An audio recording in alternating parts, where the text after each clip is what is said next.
Hoje, vamos explorar algo que provavelmente está na sua mesa de cozinha agora: o sal.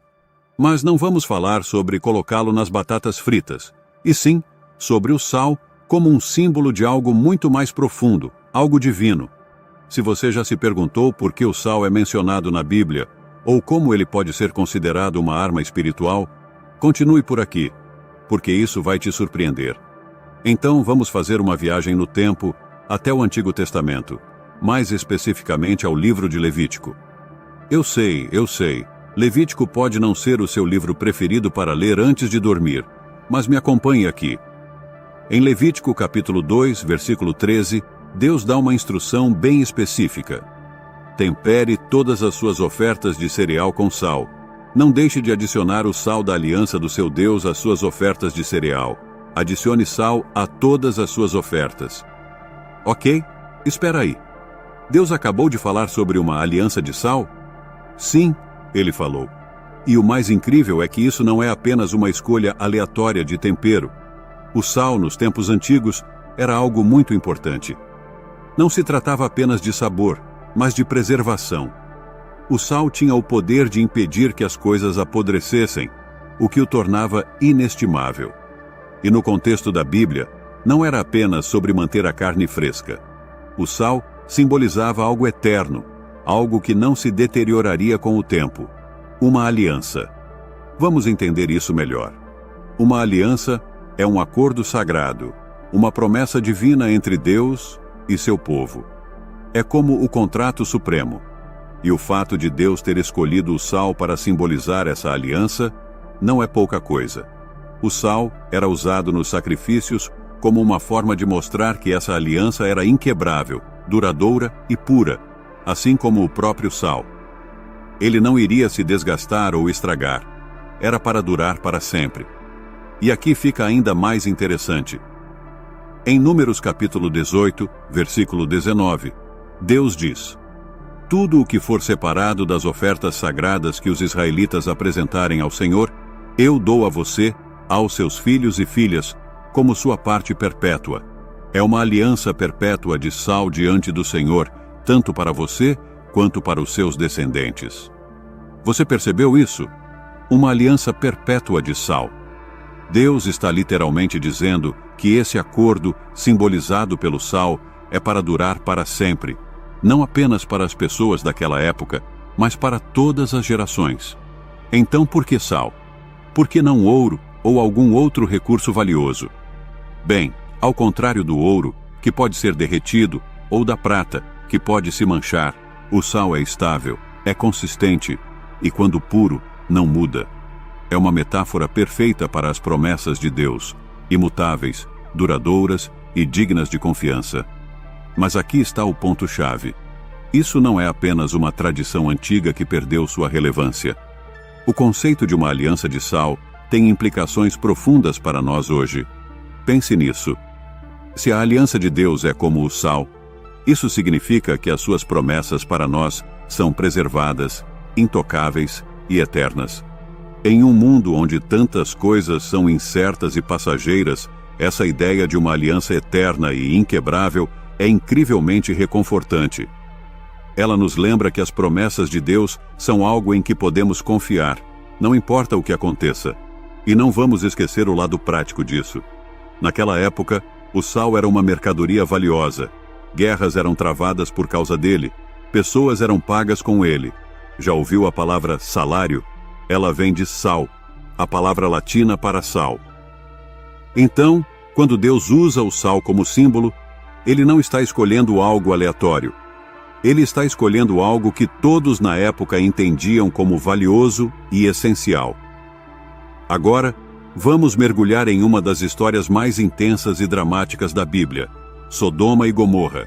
E acredite, você nunca mais verá o sal da mesma maneira. Vamos situar a cena. Estamos no livro de Gênesis capítulo 19. É aqui que as coisas ficam sérias. Sodoma e Gomorra eram duas cidades que, digamos, não eram conhecidas por seu bom comportamento.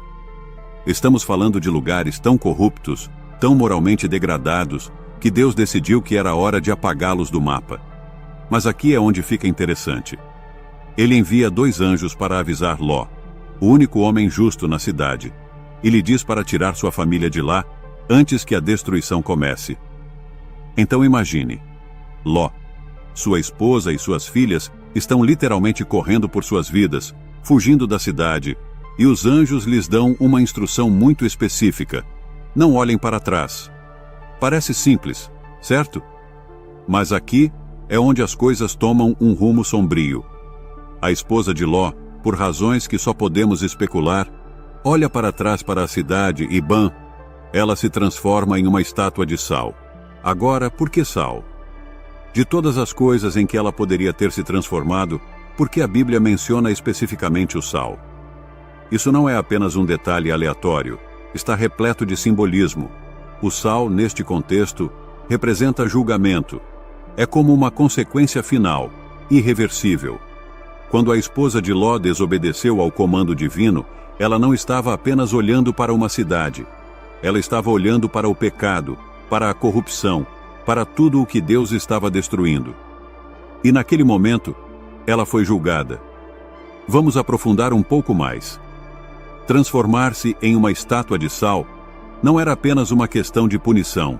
Era uma manifestação física do que acontece quando você se apega ao passado, ao pecado e à desobediência. O sal, como discutimos antes, é um conservante. Ele impede que as coisas se decomponham. Então, de certa forma, a esposa de Ló se tornou um lembrete preservado do que acontece quando você escolhe desobedecer ao comando de Deus. É como se ela tivesse sido congelada no tempo, um monumento duradouro às consequências de olhar para trás. Mas há mais nessa história. O sal não é apenas um símbolo de julgamento, ele também é um purificador. Pense em como usamos o sal hoje, para limpar, curar feridas, purificar. Nos tempos antigos, o sal era usado em rituais para purificar e proteger contra o mal. Então, quando a esposa de Ló se transformou em sal, não se tratava apenas de julgamento, mas também de purificação. Deus estava expurgando o pecado, limpando a terra e garantindo que o que restasse fosse puro e intocado pelo passado. Essa ideia do sal como um purificador e um símbolo de julgamento é ecoada em toda a Bíblia. É como uma espada de 2 gumes. Pode preservar e proteger, mas também pode julgar e destruir. E na história de Sodoma e Gomorra, vemos ambos os lados dessa moeda. As cidades foram destruídas, apagadas por fogo e enxofre, mas a esposa de Ló se tornou um símbolo, preservado em sal, como um lembrete do que acontece quando você desobedece à lei divina. E aqui é onde tudo se conecta. Lembra de como falamos sobre o sal como uma aliança no nosso vídeo anterior? Bem, essa história é o outro lado disso. Enquanto o sal na aliança simboliza a promessa eterna e a pureza de Deus, na história de Sodoma e Gomorra, ele simboliza o que acontece quando essa aliança é quebrada. É um lembrete de que o julgamento de Deus é tão real quanto suas promessas, e que o sal pode preservar não apenas a vida, mas também as consequências de nossas ações. Como você pode ver, o sal não é apenas um elemento passivo nessas histórias. É ativo, é poderoso e é profundamente simbólico. Quer seja preservando uma aliança ou permanecendo como um monumento ao julgamento, o sal na Bíblia é muito mais do que apenas um tempero. É uma força espiritual, um símbolo que carrega peso e significado que transcende o tempo. O sal tem sido usado por milhares de anos, não apenas na culinária, mas em rituais que vão muito além da cozinha. Estamos falando do sal como uma ferramenta de proteção, purificação e até exorcismo. Sim, você ouviu direito. Exorcismo. Esse negócio não é apenas para fazer sua comida ter um gosto melhor, ele tem sido acreditado por ter o poder de limpar e proteger contra as forças do mal. Vamos começar com a ideia de proteção. Nos tempos antigos, acreditava-se que o sal criava uma barreira contra qualquer coisa impura. É como um sistema de segurança antigo, afastando espíritos malignos e energias negativas. Na verdade, não era incomum que as pessoas espalhassem sal ao redor de suas casas, especialmente em portas e janelas, para manter fora os espíritos indesejados. Elas acreditavam que o sal podia parar o mal em seu caminho, formando uma linha invisível que nenhuma força sombria poderia cruzar. Isso não era apenas superstição. A ideia tem raízes em textos e práticas antigas. Pegue a história de Eliseu em 2 Reis, capítulo 2, versículos 19 a 22, por exemplo. As pessoas de Jericó foram até Eliseu reclamando que a água estava ruim e a terra improdutiva. O que Eliseu fez? Ele jogou sal na fonte e disse: "Assim diz o Senhor, eu curei esta água. Nunca mais causará morte, nem tornará a terra improdutiva." E assim, a água foi purificada. O sal não era apenas um ingrediente aleatório, era um símbolo do poder de Deus para limpar e proteger. Seguindo para o exorcismo, é aqui que as coisas ficam realmente intensas. Em várias tradições religiosas, o sal tem sido usado como um elemento-chave em rituais para expulsar demônios e limpar espaços de espíritos malignos. A lógica é bem direta. Se o sal pode purificar e proteger, por que não funcionaria para expulsar o que é impuro? O sal era frequentemente misturado com água para criar água benta, um item básico em exorcismos e bênçãos. A água salgada seria aspergida ao redor para purificar a área e expulsar qualquer espírito maligno que pudesse estar por perto. É como o equivalente espiritual de um desinfetante, limpando o espaço e deixando nenhum lugar para algo sombrio permanecer. A conexão entre sal e a guerra espiritual é fascinante, porque não se trata apenas das propriedades físicas do sal. Claro, o sal preserva e purifica, mas nesses rituais, ele se torna algo muito mais. Uma arma contra as forças invisíveis do mal.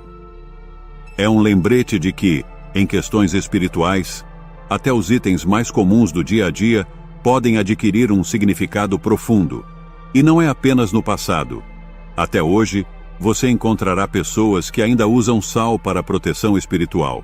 Seja uma pitada de sal nos cantos de uma sala, uma linha de sal ao longo de uma entrada, ou até carregar um pequeno saco de sal para proteção, essas práticas perduraram. Elas foram passadas através de gerações, um testemunho da crença duradoura no poder do sal. Isso se conecta diretamente às nossas discussões anteriores sobre o sal na Bíblia. Assim como o sal era um símbolo de uma aliança inquebrável e uma ferramenta de julgamento divino, aqui ele é um símbolo de poder espiritual e proteção. É como o fio que conecta todas essas ideias. Seja em uma aliança, em um julgamento ou em uma batalha contra o mal, o sal permanece um símbolo potente e poderoso. Jesus chamou seus seguidores de o sal da terra, em Mateus capítulo 5, versículo 13. À primeira vista, pode parecer uma metáfora simples, mas há uma profundidade nessa declaração que vale a pena explorar. Quando Jesus se referiu aos seus discípulos como o sal da terra, ele não estava apenas dando a eles um apelido legal. Ele estava desafiando-os a incorporar as qualidades essenciais do sal, qualidades que são cruciais para uma vida de fé e propósito. O sal tem essa incrível capacidade de influenciar tudo o que toca. Apenas uma pitada pode mudar o sabor de um prato inteiro, transformando algo sem graça em algo cheio de vida. Da mesma forma, Jesus estava dizendo a seus seguidores que eles tinham o poder de influenciar o mundo ao seu redor. Eles foram feitos para ser aquela presença pequena, mas poderosa, que traz o melhor ao mundo, para adicionar valor e tornar a vida mais significativa.